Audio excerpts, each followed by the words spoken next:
హల్లెలూయా. హెబ్రీలకు రాసిన పత్రిక 12 మొదటి నుంచి. ఇంత గొప్ప సాక్షి సమూహము మేఘము వలె మనలను ఆవరించినందున మనము కూడా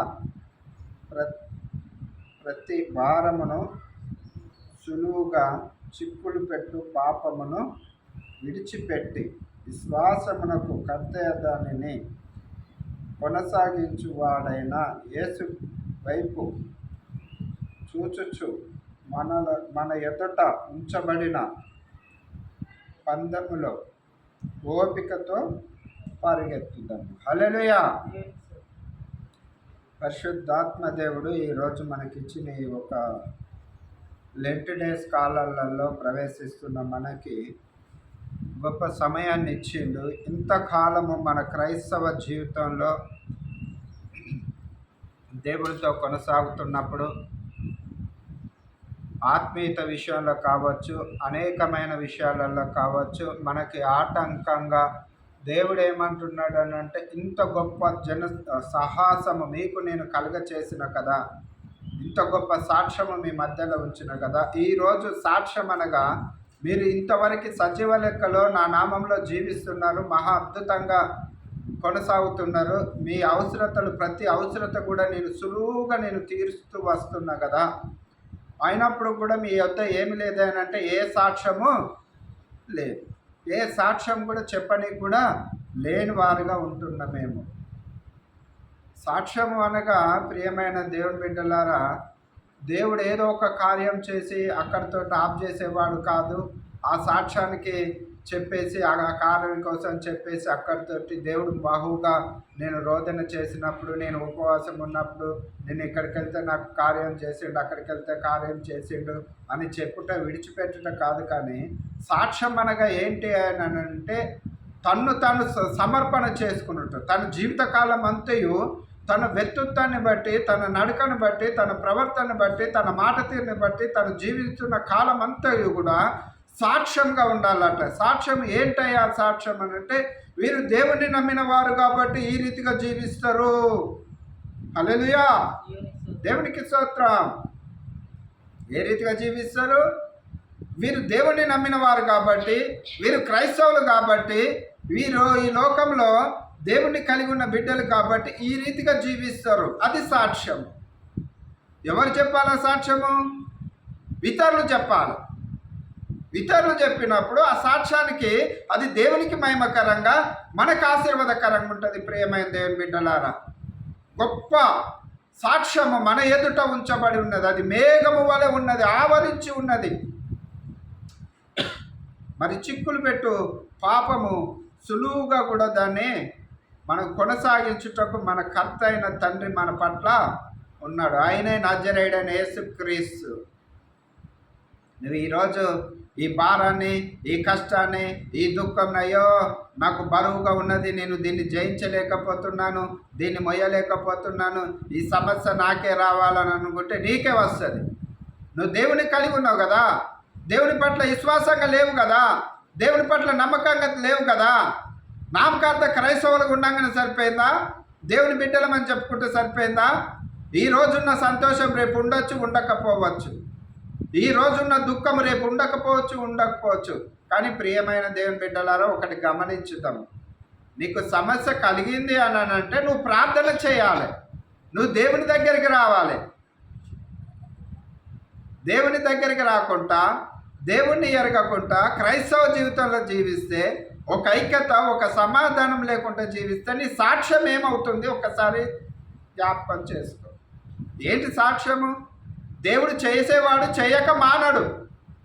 నువ్వేం చేస్తున్నావు? నీ తలంపే రీతిగుంది, నీ మనసే రీతిగుంది. దేవుని తలంపు, దేవుని మనసు నీ పట్ల ఒకటే రీతిగా ఉన్నది. నిన్న నేడు ఏకరీతిగా ఉన్నవాడు. నిన్ను కానీ నన్ను కానీ ఈ భూమి మీద సజీవ లెక్క నుంచి నా బిడ్డలారా అని మనల్ని పిలుస్తున్నాడు.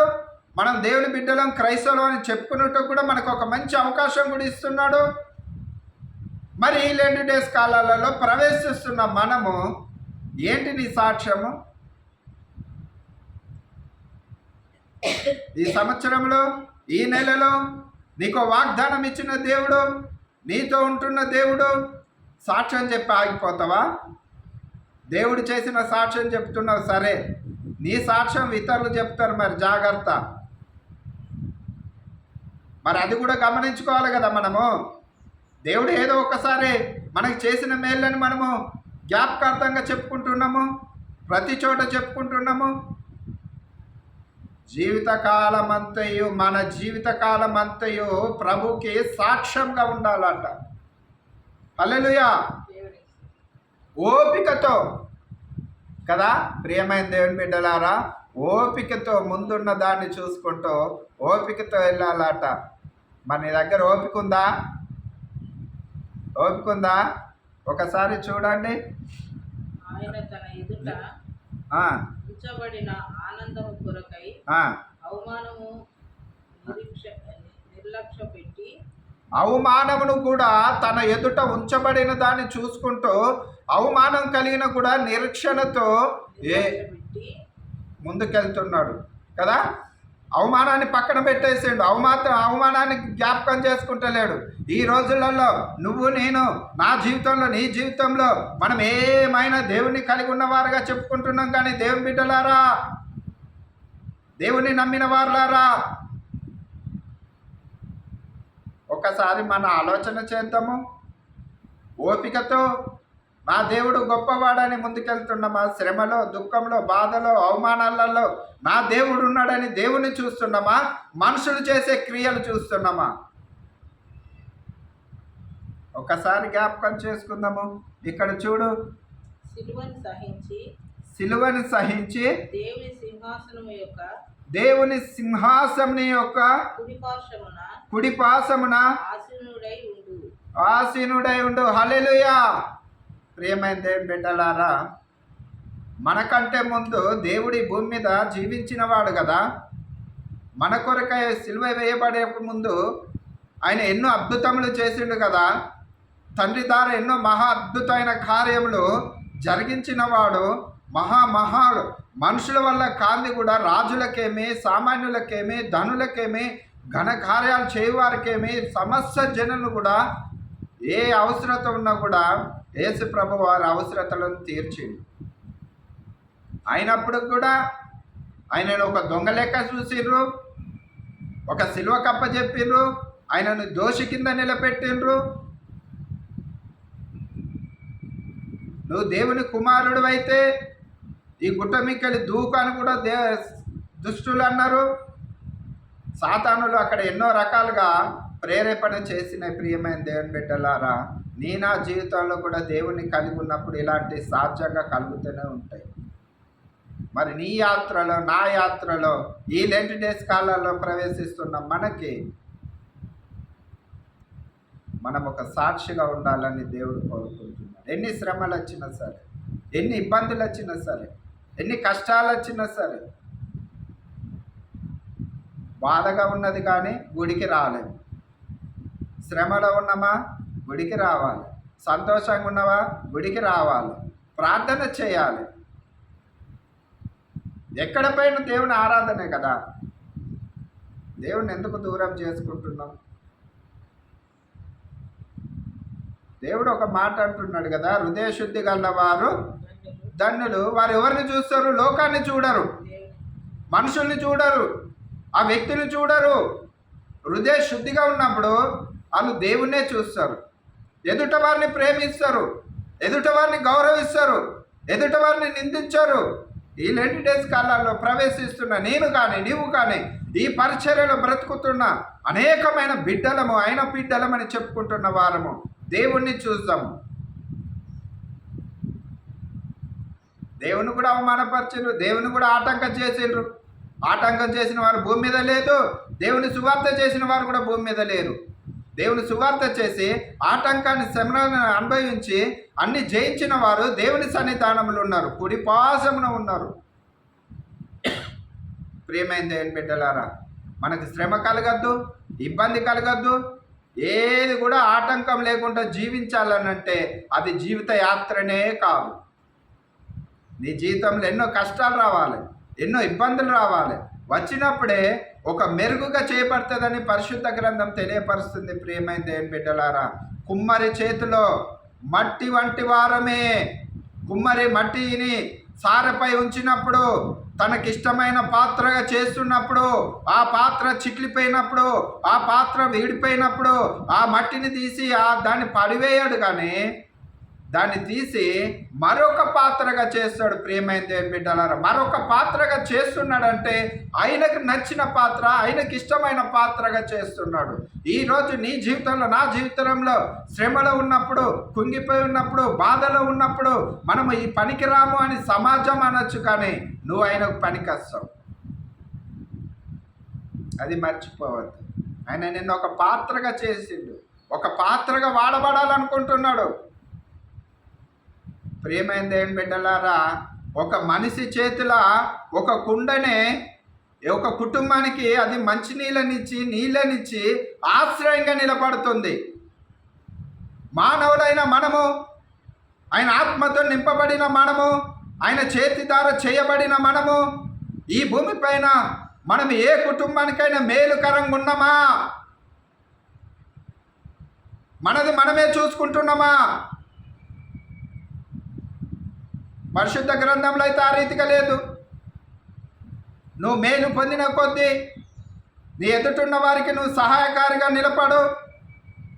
ధైర్యంగా ఇచ్చే మాటలు చెప్పు, ఓదార్చే మాటలు చెప్పు, బలపరిచే మాటలు చెప్పు. వెళ్ళలేని వారికి మార్గం చూపించు. నీకు చేతనైతే సహాయం చేయి. చేత కాకపోతే చేసేవారిని చూపించమని పరిశుద్ధ గ్రంథం తెలియపరిచింది. కానీ ప్రియమైన దేవుని బిడ్డలారా, అక్రమానికి, అన్యాయానికి చోటు లేదు దేవుని యొద్ద.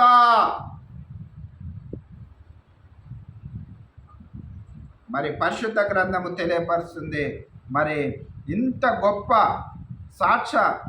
సాక్ష్యము మేఘము వలె మనల్ని ఆవరించినందున మనము కూడా ప్రతి భారమును సులువుగా చిక్కులు పెడుతుందట పాపము. పాపం ఎక్కడ ఉంది అని అంటే మనిషి హృదయంలోనే ఉంది. మోసకరమైంది ఏదైనా ఉన్నది అని అంటే అన్నిటికంటే ఘోరమైంది హృదయమే.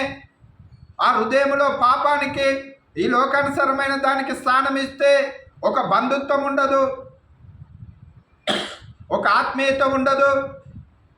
ఆ హృదయంలో లాస్ట్కి దేవునికి కూడా స్థానం ఉండదు. ప్రియమైన దేవుని బిడ్డలారా, ఎందుకు ఉండదు ఈ మాట నేను జ్ఞాపకం చేస్తాను.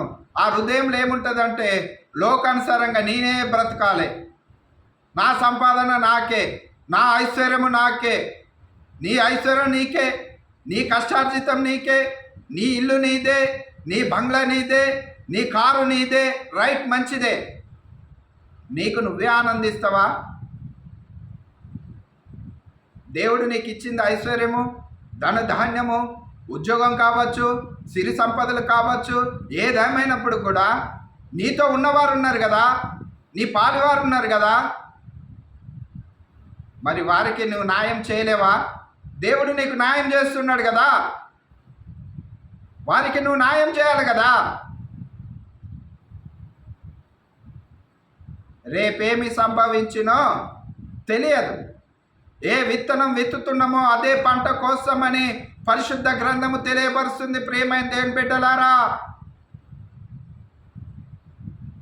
అన్నిటికంటే గొప్పది ఏదైనా భూమి మీద ఉన్నదంటే కనిపెంచిన తల్లిదండ్రులు మొట్టమొదట జీవ గ్రంథం తెలియపరుస్తుంది. దాని తర్వాత ఏమన్నా ఉన్నది అని అంటే నిన్ను వల్ల నీ పొరుగు వారిని ప్రేమించు, సహోదరులు ఐక్యత కలిగి నివసించుట. సహోదరులు అనంటే అది సంఘము. అనేకమైన మనము దేవుని బిడ్డలుగా నివసిస్తున్నప్పుడు ఈ సమాజంలో అనేకులకు మార్గదర్శిగా నిలబడాలి. వీరిలో ఉన్న ఐక్యత, వీరిలో ఉన్న భక్తి, వీరిలో ఉన్న విశ్వాసము, వీరిలో ఉన్న నమ్మకము ఏంటయ్యా ఇంత బలంగానంటే ఆ దేవుణ్ణి కలిగి ఉన్నవారు ఈ రీతిగా ఉంటారని చెప్పాలి. అది సాక్ష్యము. మేఘము వలె ఆవరించి ఉంటుందట. మరి మేఘం ఒక్క కాడే ఉందా బిడ్డ? మేఘం ఒక్క కాడే ఉందా? నీ మనసు ఒక్క కాడే ఉంది. నీ మనసు దేని మీద ఆశతోటి ఉందో ఒక్కసారి జ్ఞాపకం చేసుకో.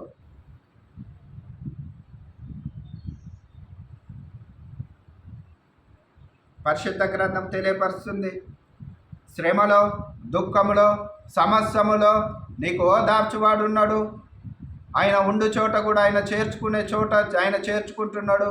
మరి మనం ఎలాంటి ఈ పరిస్థితుల్లో జీవించినా కూడా ఆయన ఉండు స్థలంలో కోరుకుంటున్నాడు కదా. మనం ఎందుకు ఇతరులను క్షమించలేము? ఎందుకు మనమున్న స్థలంలోకి వారిని ఆహ్వానించలేము? ఎందుకు రానియలేము? ఎందుకు మనం పోలేకపోతున్నాము? మనలో ఉన్నది ఏంటిది? ఆయనలో ఉంటేంది? ఆయనలో ఉన్నది దేవుని యందు భయభక్తులు కలిగి ఉన్నవారు ఈ రీతిగా జీవిస్తున్నాడు అని ఆయన తెలియజేస్తున్నాడు కదా. ప్రేమైన దేవుని బిడ్డలారా, ఈ తిలక్నగర్ గ్రామంలో చేస్తున్న ఈ ఒంటరి పోరాటంలో ఈ పరిచర్య ఒక దినమున కనపడే రోజు వస్తుంది. ఆ కనపడ్డ రోజు ఈ గొప్ప జన సమూహం కూడా చూసే రోజు వస్తుంది. ఇది ఒంటరి పరిచర్య కాదు, ఇది దేవుడితో నడిపింపబడుతున్న పరిచర్య, దేవుని కలిగి ఉన్న పరిచర్య. నేనైతే ఏ రోజు కూడా ఒంటరి వాడిని కాదు. నాకు దేవుడు ఉన్నాడు, దేవుడు తోడుగా ఉన్నాడు. నా ప్రతి అవసరతల అక్కరు దేవుడు తీరుస్తాడు. ఆయన సాక్ష్యంగా నేను నిలబెట్టిండు. ఆయన సాక్ష్యం చెప్పుకున్నటకు నేను నా విషయాల్లో చెప్పిన సాక్ష్యంల కంటే నేను ఆయన సాక్ష్యంగా మిగిలాలి. నా జీవితకాలం అంతా ఆయన సాక్ష్యానికి బ్రతకాలని నేను చూస్తున్నాను. సాక్ష్యం చెప్పాలనంటే నాకు మందిరం ఇచ్చిండు, నన్ను నిలబెట్టిండు, నాకు దేవుడు చేసిన మేలు అని చెప్పి ఆమెన్. ఆ మందిరానికి తగిన బ్రతుకు కావాలి, ఆ మందిరానికి తగిన గుణగణాలు కావాలి, ఆ మందిరంలో అవసరతలు తీర్చబడాలంటే నా సాక్ష్యం ఒక్కరోజుతో ఉండొచ్చు. ఆయన మీదనే ఆనుకొని ఉండాలి, ఆయనను పోలి నడుచుకోవాలన్నది. అందుగురించి పౌలు అంటాడు, నేను క్రీస్తును పోలి నడుచుకున్న ఎడలా మీరు నన్ను పోలి నడుచుకోండి. అవును, పౌలు అంటున్నాడు, ఒకడు నేను కేపాను వాడు, ఒకని క్రీస్తు వాడు, నేను ఆ సంఘము, నాది ఈ సంఘము, నేను అది ఇది అని చెప్పుకుంటున్నారు. మీరు ఎవరి కొరకైనా నేను కానీ మీరు కానీ ఈ ప్రజల కొరకు ఈ సంఘం కోసం మీరు ప్రాణం పెట్టిన వారా? మీ నామములే ఏమైనా బాప్తీసాలు ఇచ్చిండ్రా? ఆయన నామంలోనే కదా, ఆయనే కదా మనందరి కొరకు ప్రాణం పెట్టినవాడు. ఆయన నామంలో కదా మనం బాప్తీసం తీసుకున్నాము, ఆయన రక్తమే కదా మనం కడగబడ్డాము, ఆయన రక్తాన్నే కదా మనము బల్లారాధనలో పాలు పంచుకుంటున్నాము. అయినప్పుడు కూడా ఒకటే రక్తము, ఒకటే శరీరము, ఒకటే తండ్రి అని చెప్పుకొని కూడా మనలో ఎందుకు ఇన్ని గుణగణాలు, ఎందుకు ఇన్ని తలంపులు? ఈ 4 గోడల మధ్యలో ఏంటి? ఈ 4 గోడల మధ్యలో బోధిస్తున్నది బయటికి వెళ్ళాలి కదా. చెడు అయితే చెవులో చెప్పాలట, మంచి అయితే బయట చెప్పాలట.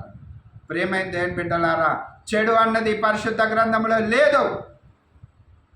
అది వెత్తుత్తలలో ఉండొచ్చు, కానీ పరిశుద్ధ గ్రంథంలో ఉన్నది మంచే ఉన్నది. మంచి ఏంటంటే ఒక కుటుంబాన్ని నిలబెట్టేది, పడిపోయిన కుటుంబాన్ని లేవనెత్తేది, చీకట్లో ఉన్న వారికి వెలుగునిచ్చేది, సమాధానం లేని వారికి సమాధానపరిచేదే.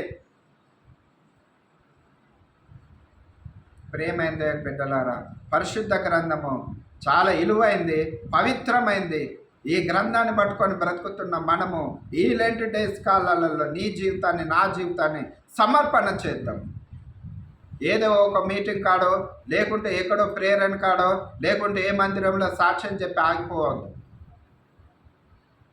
ఇక్కడితోటి నా పని అయిపోయింది, నేను సాక్ష్యం చెప్పేసిన, అమ్మయ్యా దేవుడు నాకు చేసిన దానికి నేను సమాధానం చెప్పేసిన, ఇక్కడితోటి నా బరువు తీరిపోయిందని అన్నాడు కాదు బిడ్డలారా.